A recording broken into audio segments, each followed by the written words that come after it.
Assalamualaikum, salam literasi. Putu buku pada kali ini saya berteman buku Laut Bercerita, Laila Eskudori. Buku lama, ya tidak terlalu lama sih. Artinya di terbit pertama ini 2017 kalau misalnya. 2017 saya sudah lama muncul dalam tawaran di Gramedia online saya sebenarnya. Tapi baru saya beli di tahun ini, 2025. Ini udah cetakan yang ke-99. Jadi ini buku cukup populer lah, teman-teman kayaknya juga banyak yang sudah membahas tentang buku ini, bahkan konon mau difilmkan ya, saya termasuk terlambat menyelesaikan membaca buku ini, mungkin karena memang saya pernah cerita di Putu Buku bahwa saya mulai ada kelemahan membaca karya-karya fiksi gitu. Nggak tahu, kayaknya kalau non fiksi kan ada daftar isi yang jelas gitu, jadi terukur. Kalau yang non fiksi ini satu, dia cerita dan saya nggak mungkin melompat-lompat gitu, karena kita menikmati alurnya gitu. Demikian juga buku ini termasuk lama saya selesaikan, bahkan sampai saya bawa ke penempatan baru di kantor baru dan jadi ketemu kota-kota yang disebut di sini ya, Larantuka di Flores Timur ya, dan menurut saya itu jadi mungkin ini takdirnya agar saya lebih menghayati buku ini. Saya dibiarkan membaca cukup lama dan akhirnya sampai ngalamin pindah ke Flores ya, penugasan ke Flores. Dan ada kisah sini tokoh Alex. Baiklah, seperti biasa ini Putu Buku ya, teman-teman jangan berharap pada buku yang serius. Ini hanya obrolan tentang apa yang saya pikirkan dan apa yang saya rasakan setelah saya berinteraksi dengan buku ini. Buku ini tentang 98, kejadian 98, Orde Baru ya, menjelang runtuhnya Orde Baru. Dan teman-teman kalau membaca penutup dari tulisan, sebelumnya Laila Eskudori ya, Laila Eskudori ini seorang penulis yang saya termasuk favorit saya ya. Saya pernah bertemu langsung dengan beliau dalam salah satu pelatihan kepenulisan di kantor. Jadi saya pernah diundang dalam satu diklat kepenulisan dan narasumbernya itu Laila Eskudori, dan saya merasa sangat bersyukur. Beliau seorang yang cantik dalam mendeskripsikan sesuatu ya. Menurut saya termasuk menikmati storytellingnya, sehingga buku ini lama karena saya menikmati alurnya. Bahkan ketika sekilas lah ya, ketika adegan-adegan di awal si tokoh ini dilempar ke laut gitu, itu saya merasakan, saya membayangkan kalau ini dalam bentuk film seperti apa ya, sebagaimana seorang yang tersedak mulai tenggelam namun pikirannya melayang ke masa lalu sebelum ini terjadi dan kemudian dituliskan dalam cerita ini. Menurut saya itu dahsyat ya, saya sangat menikmati. Terus ini cerita tentang pergerakan gitu ya, artinya kan ini para aktivis demokrasi di era akhir Orde Baru gitu. Namun, ini uniknya Laila Eskudori ya, tidak melulu tentang pergerakan gitu, tapi ada romansa di sana dan romansanya itu tidak terlalu dipaksakan. Jadi nyaman sekali saya menikmati kisah cinta tokoh-tokohnya ya. Laut Biru dengan Anjani, juga biru laut adiknya Asmara Jati dengan Alex misalnya. Itu kisah-kisah cinta yang digambarkan dengan sangat unik. Bahkan yang ada titik yang mungkin akan teman-teman kalau menikmati buku ini akan bisa jadi menjadi puncak ya, nggak boleh spoiler ya. Tapi bisa jadi itu menjadi titik yang dramatikal gitu. Kalau menurut saya itu justru di surat-suratnya, sudut pandang Asmara adiknya mendapatkan surat dari biru laut dan juga surat imajinernya, karena dia tahu biru laut nggak tahu kemana kakaknya, lalu Asmara Jati menuliskan surat imajiner. Menurut saya itu dramatis sekali gitu. Baiklah, saya akan langsung cerita di penutupnya ini karena fiksi ya. Saya pikir kalau saya menceritakan terlalu detail, teman-teman nanti kehilangan kenikmatan saat membacanya. Saya justru awali dari akhirnya. Di ucapan terima kasih. Ucapan terima kasihnya ini menjawab beberapa hal ya. Jadi ternyata ide menulisnya Laila Eskudori cerita di Laut Bercerita ini justru dari percakapannya dengan Nezar Patria yang pernah dipenjara, diculik di Maret 98. Lalu dia ngobrol sehingga menjadi satu artikel berjudul Di Kuil Penyiksaan Orde Baru. Ini edisi khusus Soeharto, Tempo Februari 2008. Di situ itu percakapan dengan Nezar Patria inilah yang memantik ide Lela Askudori. Memang ya, Lela Askudori menyampaikan bahwa ini adalah fiksi namun tidak namun saya tetap mengakui segalanya terinspirasi dari kisah yang mereka ceritakan pada saya. Jadi selain Nezar Patria ada Raharja Waluya Jati, Mugianto Sipin, Budianto Jatmiko, Wilson Obrigados, Tommy Arianto, Robertus Robert, Ngarto, Lili HS, Usman Hamid, dan Haris Azhar, para aktivis yang diculik gitu ya. Jadi kisah-kisah dari mereka itulah yang memantik ide Lela Askudori menuliskannya. Dan ada satu catatan, dan menurut saya ini juga, menurut saya itu jadi apa ya, bagi saya si penyuka puisi ini menjadi daya tarik tersendiri, karena ada satu puisi Sutarjikal Sumbahri yang menjadi ruh dari novel ini, yaitu Matilah Engkau Mati, Kau Akan Lahir Berkali-Kali. Itu kan penggalan puisi dari Sutarjikal Sumbahri, dan ini juga atas izin beliau gitu, sehingga dijadikannya bahasanya Lela itu adalah menggunakan larik puisinya Matilah Engkau Mati, Kau Akan Lahir Berkali-Kali menjadi jiwa novel ini. Nah, di sini memang nanti kelihatan betapa akhirnya dia dari cara bertutur para aktivisnya, dari komentar keluarganya yang ditinggalkan saat mereka hilang, itu tuh memang akhirnya mereka merelakan. Matilah mati, Kau Akan Lahir Berkali-Kali, dan itu dahsyatnya. Juga ada catatan pinggir Gunawan Muhammad dalam Tempo September 2004 yang berjudul Jakarta 10 September 2004, itu menjelaskan perbedaan antara gelap dan kelam. Yang ini menjadi satu percakapan, perbincangan antara tokoh biru laut dan sang penyair. Jadi ada percakapan di situ yang ternyata itu dipantik idenya dari artikel atau feature ya, tulisannya, kolomnya Gunawan Muhammad di catatan pinggir tahun 2004.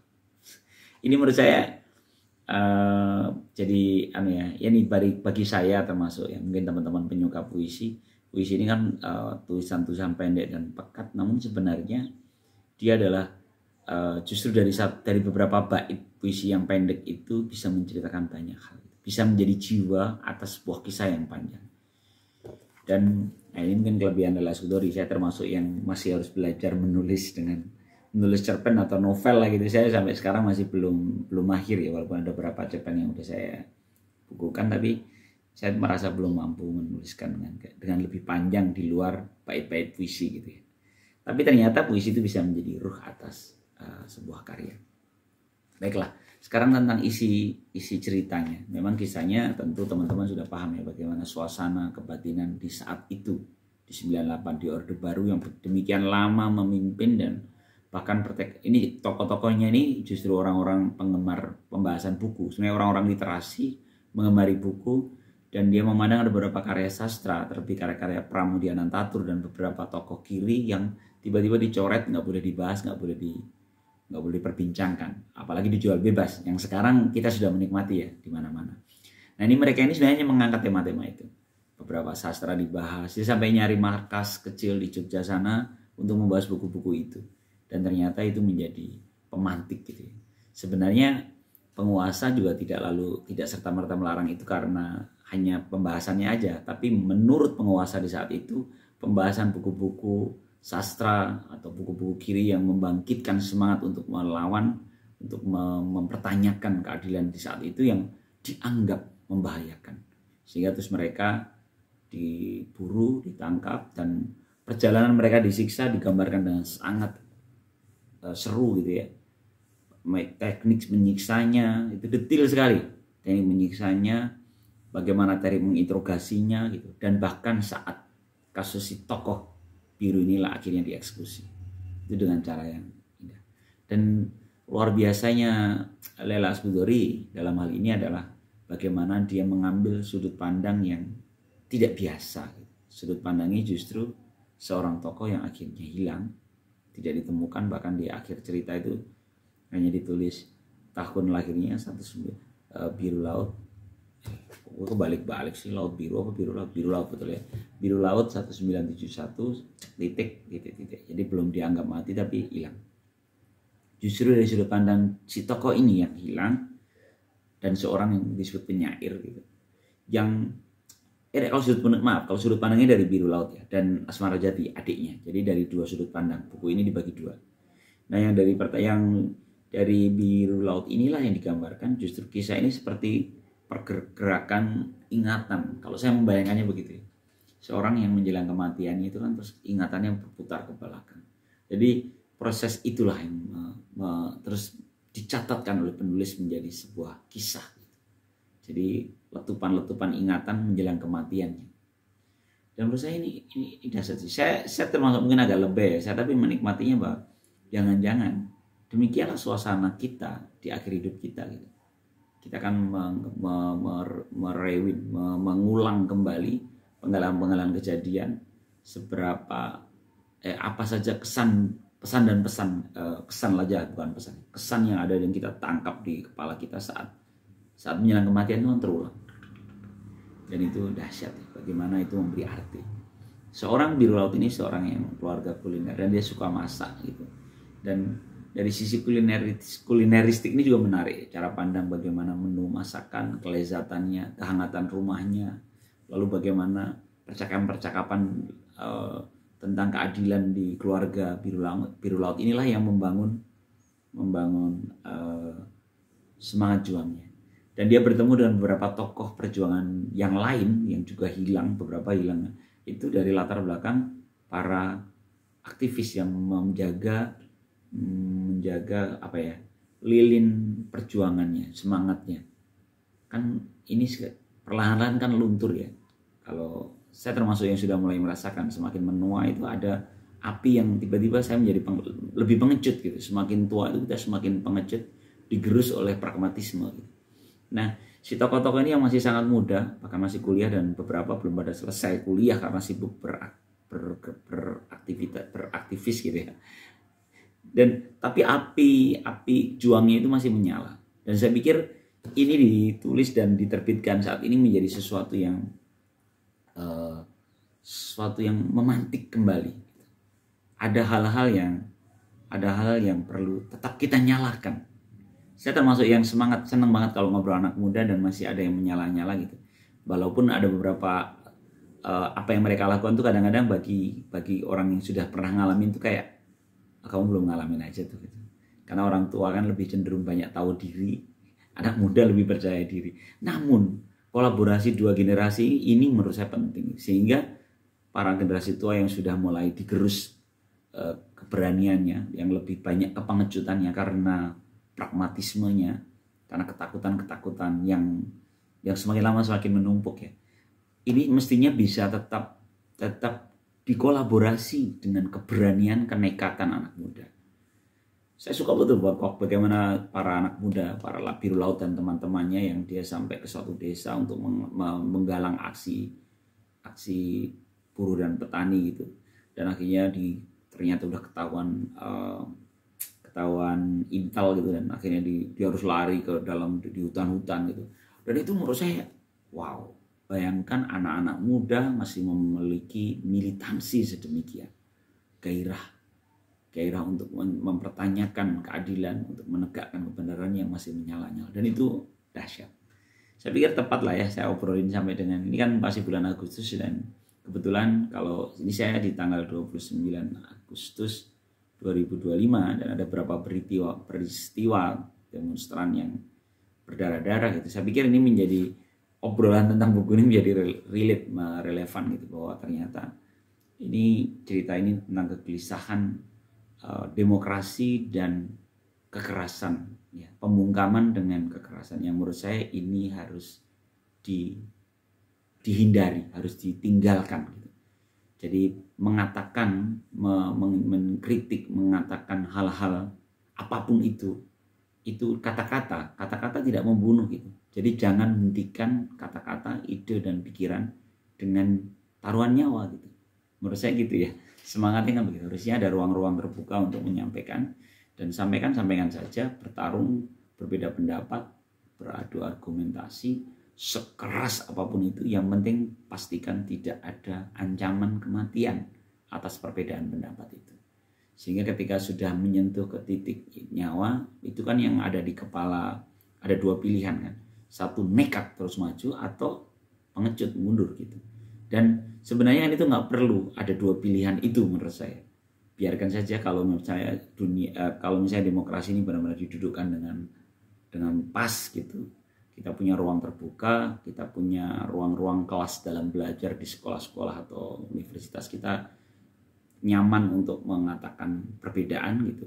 Kita punya ruang-ruang bincang di tempat-tempat ibadah, di obrolan lingkungan, atau mungkin di tempat-tempat kerja, di instansi-instansi pemerintah untuk mengatakan ide yang berbeda dipercakapkan dan tanpa taruhan nyawa. Saya pikir itu yang menjadi pesan dalam buku-buku seperti Laut Bercerita.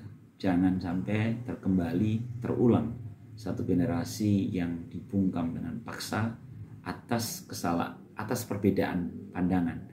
Sementara perbedaan pendapat itu adalah keniscayaan.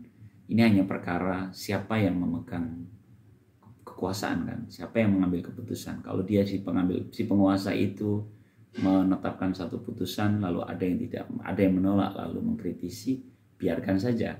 Selama itu dilakukan dengan cara-cara yang tidak mengancam jiwa. Mungkin itu ya, cocok ini buat ngomongin kemerdekaan. Saya pernah bahas di buku terkait hari kemerdekaan kemarin tanggal 17. Saya menceritakan 2 buku ini dan 1 buku tentang ketidakmerdekaan. Jadi bagaimana kemerdekaan versus ketidakmerdekaan. Semoga ini menjadi renungan kita bersama. Saya sangat merekomendasikan Laut Bercerita, Lela Eskuduri. Salam literasi. Assalamualaikum warahmatullahi wabarakatuh.